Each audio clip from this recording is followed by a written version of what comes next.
అందరికీ praise the lord. ఈ ఉదయకాల సమయం దేవుడు నీకు ఇస్తున్న వాగ్దానము 2 పేతురుకు రాసిన పత్రిక 1వ అధ్యాయము 3వ వచనం.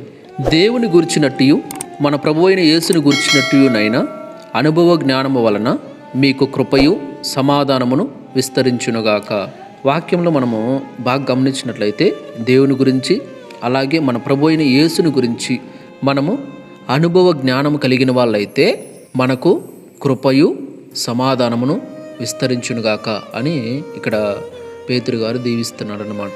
అంటే ఇప్పుడు మనము దేవుని గురించి మన ప్రభు అయిన యేసుక్రీస్తు గురించి మనము అనుభవం కలిగి ఉండాలి. అనుభవం అంటే ఏంటి అంటే వారి గురించి మనం తెలుసుకోవాలి, దేవుని గురించి మనం తెలుసుకోవాలి. ఇప్పుడు ఎగ్జాంపుల్గా మన దగ్గర ఒక మొబైల్ ఉంది. ఆ మొబైల్ మనం యూజ్ చేయాలంటే దాని గురించి అట్లీస్ట్ మనకు ఏదో ఒకటన్నా తెలిసి అన్న ఉండాలి కదా. లాక్ ఓపెన్ చేయాలంటే లాక్ తెలియాలి కదా. మొబైల్ని యూజ్ చేయాలంటే దాని గురించి తెలియాలి కదా. కొంచెం అనుభవం అనేది ఉండాలి కదా.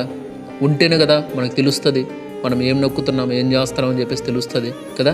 అలాగే ఆ మొబైల్ గురించి మనకి ఏమీ తెలియదు అనుకోండి, ఎలా ఆపరేట్ చేస్తాం, ఏం చేస్తాం కదా.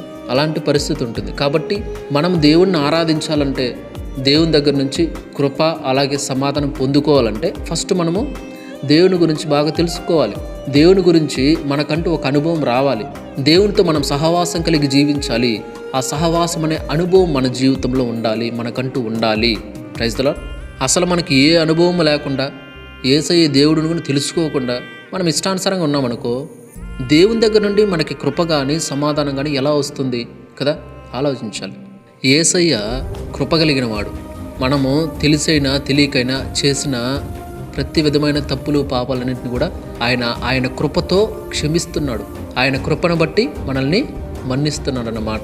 ఆయన కృప వల్ల మనకి క్షమాపణ దొరుకుతుంది, ఆ పాపాల నుంచి విడుదల కూడా దొరుకుతుంది, విమోచన దొరుకుతుంది కదా. అలాగే చాలా కుటుంబాల్లో సమాధానం ఉండదు, నెమ్మది ఉండదు అసలుకి. అంటే వాళ్ళు చేసుకునేటివే అలాంటి వాటి వల్ల సమాధానం ఉండదు. కుటుంబాల్లోనే అందరూ కొట్టుకుంటూ ఉంటారు, అసలుకి అరుచుకుంటూ ఉంటారు. అర్థం కాదు. కానీ ఒక సెకండ్ కూడా ఆలోచించారు, ఎందుకు ఇట్లుంది ఇల్లు, ఎందుకు మా ఇంట్లో సమాధానం లేదు అని ఆలోచించారు. యేసయ్యకి ఒక పేరు ఉంది, ఏమంటే సమాధానకర్త. Praise the lord. ఆయన ఏ కుటుంబంలో అయితే ఉండడో ఆ కుటుంబంలో నిజంగానే సమాధానం ఉండదు. ఎందుకంటే సమాధానకర్తే ఈయన కాబట్టి. ఆయన ఏ కుటుంబంలో ఉంటే ఆ కుటుంబంలో సమాధానం ఉంటుంది. Praise the Lord. కాబట్టి ప్రతి ఒక్కరూ కూడా వారి కుటుంబంలోకి యేసయ్యను ఆహ్వానించాలి.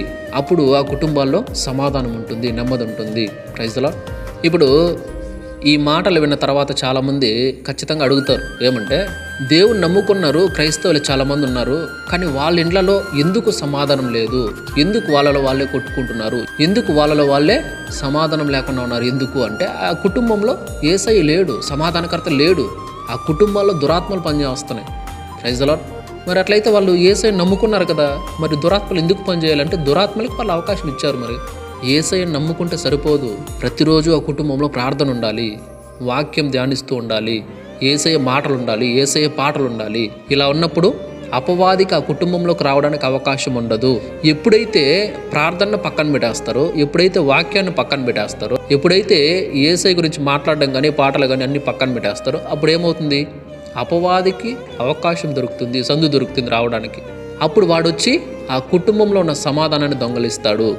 ఆ కుటుంబంలో ఒకరంటే ఒకరికి కాకుండా చేస్తాడు. అప్పుడు సమాధానం ఎక్కడుంటుంది కదా. ఇది మనం ఆలోచన చేయాలి. కాబట్టి మన కుటుంబాల్లోకి సమాధానకర్త అయిన యేసయ్యను ఆహ్వానించాలి. ప్రతిరోజు ప్రార్థించాలి, కుటుంబ ప్రార్థనలు చేయాలి, వాక్యం ధ్యానించాలి. అప్పుడే ఆ కుటుంబం ఏమవుతుందంటే సమాధానంతో కట్టబడుతుంది. అప్పుడే ఆ కుటుంబాల్లో నిత్యము సమాధానం ఉంటుంది, నెమ్మది ఉంటుంది, సంతోషం ఉంటుంది, ఆనందం ఉంటుంది, ఆరోగ్యం కూడా ఉంటుంది. Praise the Lord.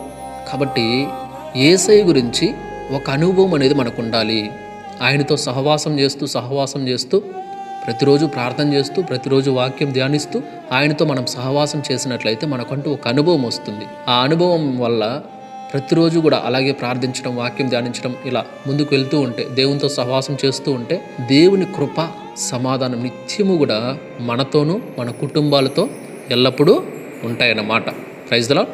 కాబట్టి ఈ మాటలు విన్న తర్వాత ప్రతి ఒక్కరు కూడా ఆలోచించండి, నా కుటుంబంలో ఎందుకు సమాధానం లేదు, నా కుటుంబంలో నెమ్మది ఎందుకు లేదు, మా కుటుంబాలు ఎందుకు ఇలా అవుతుంది, మీరే ఆలోచించుకోండి. దేవునితో నా సహవాసం ఎలా ఉంది, నా ప్రార్థనా జీవితం ఎలా ఉంది, నేను వాక్యం ధ్యానించే ఆ వాక్య ధ్యాన జీవితం ఎలా ఉంది, అసలు నా పరిస్థితి ఏంటి ఆలోచించుకోండి. Praise the Lord. కాబట్టి సమయాన్ని వ్యర్థపరచకుండా ఈ మాటలు విన్న తర్వాత ఆలోచించి, ఒకవేళ కుటుంబంలో ప్రార్థనా జీవితం తప్పున్నా, వాక్యం చదవడం పక్కన పెట్టేస్తున్నా, కుటుంబాల్లో సమాధానం లేని స్థితిలో ఉన్నా, ఇప్పుడే దేవుని దగ్గరికి వచ్చి ప్రభా తప్పు అయిపోయింది ప్రభా, ఇన్ని రోజులు కూడా నిజంగా నిర్లక్ష్యం చేశాం, అందుకే ఈ కుటుంబంలో సమాధానం లేదు, అందుకే మా జీవితాలు ఎట్లయిపోయాయి, దయవుంచి నన్ను మన్నించండి, క్షమించండి అని కుటుంబ సమేతంగా అందరూ కూడా మోకాళ్ళు వేసి ఈ రోజు నుంచినే, ఇప్పటి నుంచినే, ఉదయకాలం నుంచినే ప్రతి ఒక్కరూ కూడా మోకాళ్ళు వేసి ప్రార్థించండి, వాక్యం ధ్యానించండి. మీ కుటుంబాల్లో మీరు కోల్పోయిన సమాధానము, ఆ నెమ్మది మరలా తిరిగి ఖచ్చితంగా యేసయ్య మీకు ఇస్తాడు.